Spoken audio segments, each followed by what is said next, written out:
Kekuatan negara kita ini dipegang sama yang namanya Bahlil sama Babibur Rahman. Ya ta. Kenapa? Saya begini loh, sentil ya yang namanya Babibur Rahman itu ya. Babibur Rahman. Dengar, giliran soal-soal di luar nalar Anda bahas yang namanya di paripurna.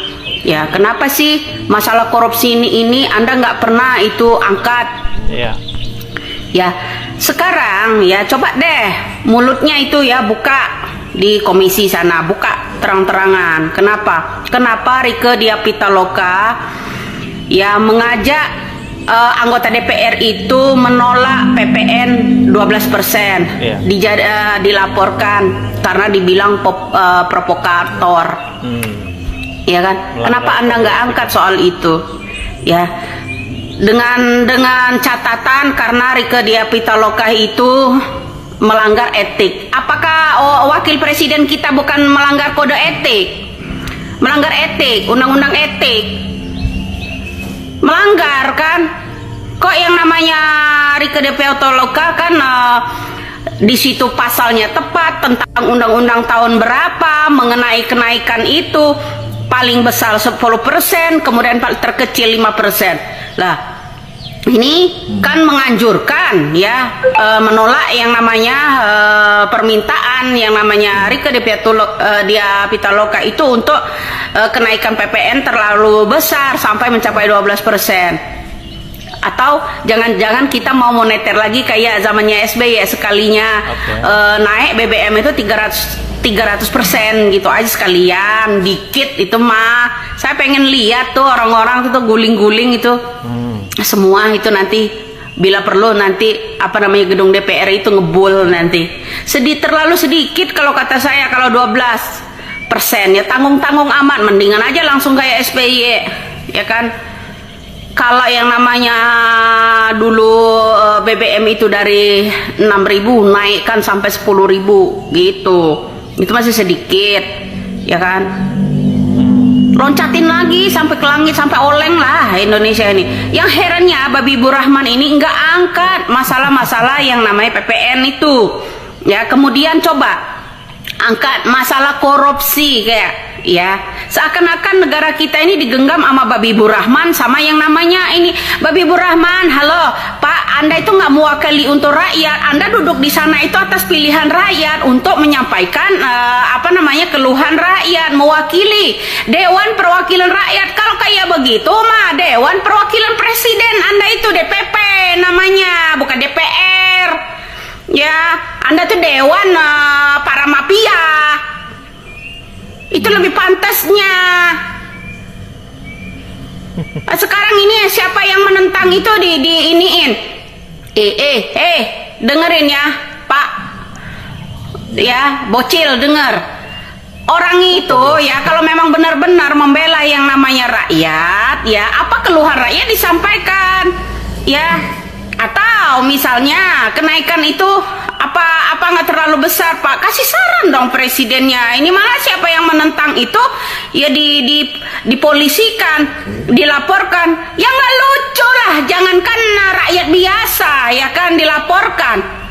Yang namanya Rieke Diah Pitaloka mewakili suara-suara rakyat di situ aja dilaporkan. Anda itu sebenarnya Anda duduk di DPR itu mewakilin apa? Untuk apa? Untuk apa DPR? Untuk apa perwakilan rakyat? Kalian bukan ini deh pembela rakyat deh kalau kata saya, pembela mafia. Okay. Ya, gaji kalian aja digaji sama rakyat. Muak banget deh gua ngelihat yang namanya itu Babibur Rahman itu ngonceloteh aja, ngoceh nggak karuan situ mewakili atas nama rakyat, atas nama rakyat yang mana kamu bela sekarang? Yang namanya Rieke Diah Pitaloka yang membela untuk rakyat agar kenaikan PPN itu 12% itu diturunkan, menolak. Ya gimana seharusnya ya Babibur Rahman itu ya mau buka suaranya, seharusnya menganjurkan apakah bisa turun dari 12% gitu. Ini aku nggak habis pikir loh, orang dewan yang perwakilan rakyat benar-benar untuk rakyat. Ya, halo teman-teman, selamat datang lagi di channel ini. Salam inspirasi, salam NKRI, harga mati. Ya, sangat tertarik sekali ketika kita tadi mendengarkan penyampaian dari Bu Widya ya terkait PPN 12%. Ya, memang perencanaan ini sudah direncanakan memang sejak beberapa bulan lalu dan memang Rieke Pitaloka tadi seperti yang sampaikan dari fraksi PD Perjuangan menolak keras ya, menolak keras PPN 12% yang harusnya pada tahun 2025 ini, tepatnya pada bulan Januari, penaikan PPN 12% itu dimulai gitu ya. Tetapi banyak penolakan-penolakan, banyak yang tidak setuju terkait hal ini khususnya dari anggota DPR fraksi PD Perjuangan. Nah, tentu mengingat dan mempertimbangkan bagaimana masyarakat Indonesia dalam memenuhi kehidupan sehari-harinya, dari mulai bahan pokok mahal, ya, beras, sembako, dan seterusnya.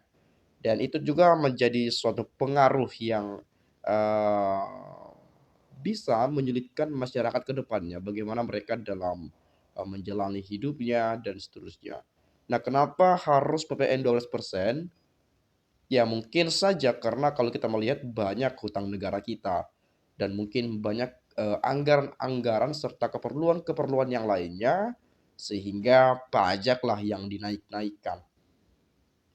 Nah, tetapi kalau kita melihat bahwa siapa sebetulnya yang membuat hutang ini membengkak, anggaran untuk apa yang diperlukan? Ini yang menjadi pertanyaan kepada kita bersama. Karena bagaimanapun PPN 12% rencananya mau dinaikkan, artinya ada keperluan-keperluan mengenai anggaran atau anggaran negara kita, dana kita, uang negara kita mungkin sudah menipis atau bahkan nggak ada, hanya utang saja yang menumpuk. Nah, ini kan yang menjadi pertanyaan kita, bagaimana pemerintahan ini dalam menjalankan tugasnya. Ya seperti yang disampaikan, bekerja untuk rakyat, bekerja untuk kepentingan rakyat, dan memberikan kesejahteraan bagi rakyat Indonesia. Saya rasa kalau PPN 12% disahkan, saya rasa banyak yang tidak sejahtera. Sama seperti pernyataan Ahok pernah ya, di negara ini apa-apa dipajakin. Beli ini dipajakin, beli itu dipajakin. Jadi apakah rakyat Indonesia sudah merdeka atau tidak? Nah, ini kan yang menjadi persoalan. Kalau kita menyebutkan Indonesia merdeka, ya merdeka. Tapi mungkin untuk rakyatnya belum menurut saya. Karena bagaimanapun kalau kita menyadari teman-teman ya, kemiskinan merajalela di Indonesia. Anak jalanan, ya mungkin masyarakat banyak yang belum punya rumah masing-masing. Dan mungkin apa namanya? Banyak pengangguran gitu ya, banyak pengangguran. Nah, pengangguran ini biasanya bukan karena mereka malas bekerja, bukan mereka nggak mau kerja, tapi bisa saja pekerjaan itu yang tak ada untuk mereka. Ya sekalipun ada, ya harus orang dalam. Itu yang kerap kita lihat di Indonesia gitu ya. Apalagi nanti dinaikin pajaknya nih. Ya nggak tahu lagi lah nanti. Sempat tadi disindir oleh Bu Widya tadi di era SBY, BBM sekian-sekian dan seterusnya. Dan belum nanti lagi mungkin harga-harga beras naik, harga kebutuhan pokok makanan gitu ya. Dari beras, mungkin minyak ya dan yang lainnya. Nah, tentu ini sangat mempersulit rakyat Indonesia. Tapi bagi mereka yang kaya raya gitu ya, seperti koruptor misalnya, mereka nggak pikirin itu karena banyak uang mereka gitu ya. Koruptor-koruptor itu gitu ya. Tapi kalau orang-orang kaya yang memang bekerja dengan hasil kerja kerasnya, itu pun terasa juga gitu ya. Terasa juga itu. 12% bos. Ya, 12%. nggak kaleng-kaleng itu ya 12% itu ya. Tapi kalau memang penaikan ini khusus misalnya PPN 12% khusus untuk orang-orang kaya misalnya, it's okay lah gitu ya. Yang kekayaannya di atas 1 miliar misalnya seperti itu.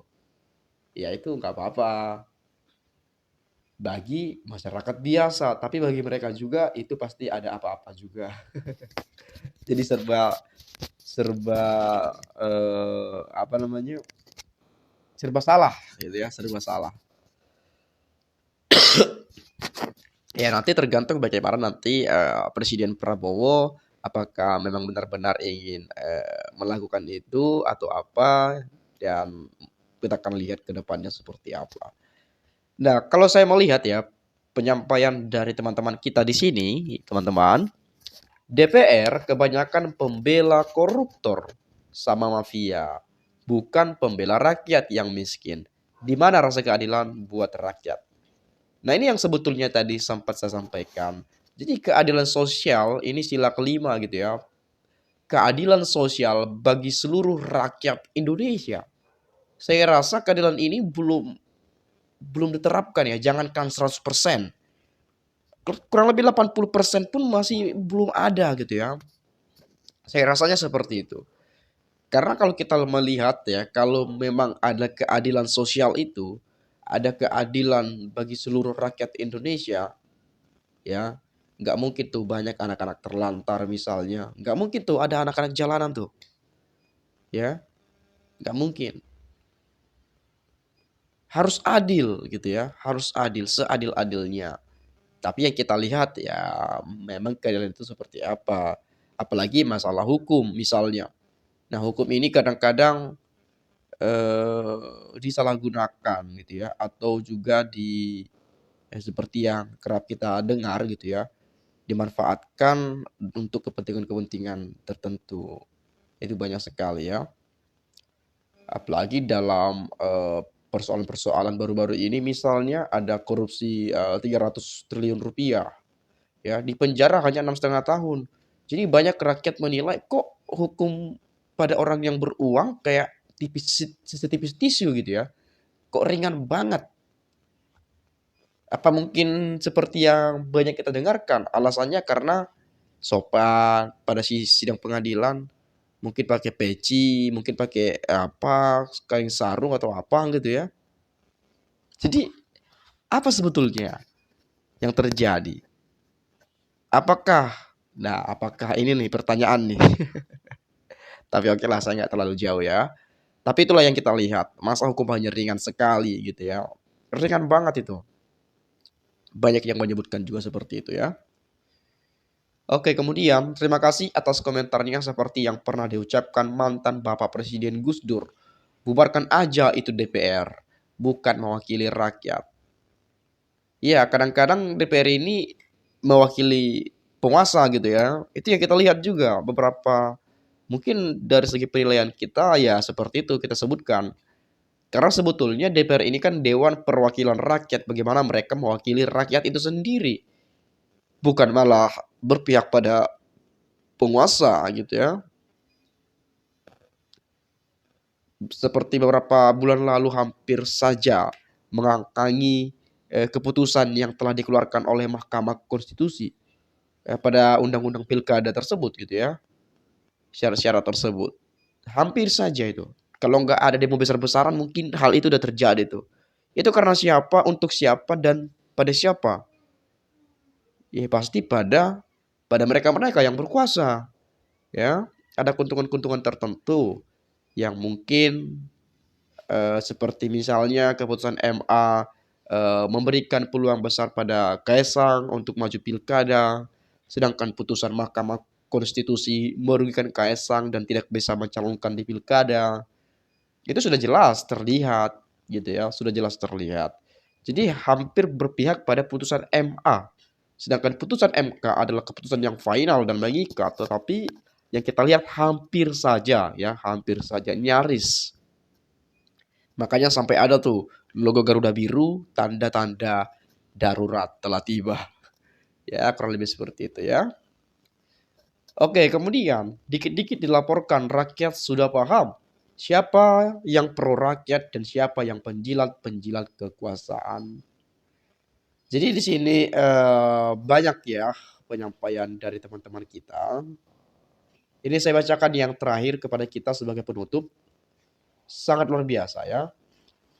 Terus menyampaikan pemahaman pada kita semua agar semua dapat memahami kondisi real jalannya roda pemerintahan yang penuh rekayasa oleh orang-orang yang serakah, baik serakah dengan kekuasaan, kedudukan, dan juga serakah akan kekayaan harta benda dengan menghalalkan segala cara demi memenuhi birahi mereka.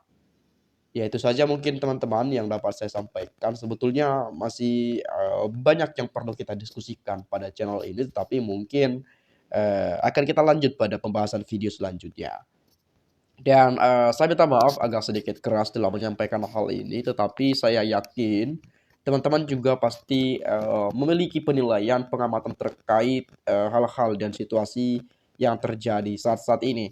Silakan sampaikan pendapat Anda di komentar pada video ini agar nantinya kita juga dapat sama-sama saling bertukar pikiran antar satu dengan yang lainnya melalui komentar pada video ini. Saya juga minta maaf bila mana ada ucapan dan penyampaian dan kata-kata yang tidak menyenangkan, tidak bermaksud untuk memprovokasi, mengungkit masa lalu, apalagi dituduh sebagai bajar-bajarnya politik. Sama sekali tidak ada dan kita tidak terlibat dengan hal-hal sedemikian. Itu saja sekali lagi, kita akan lanjut di video selanjutnya. Salam inspirasi, salam NKRI, harga mati.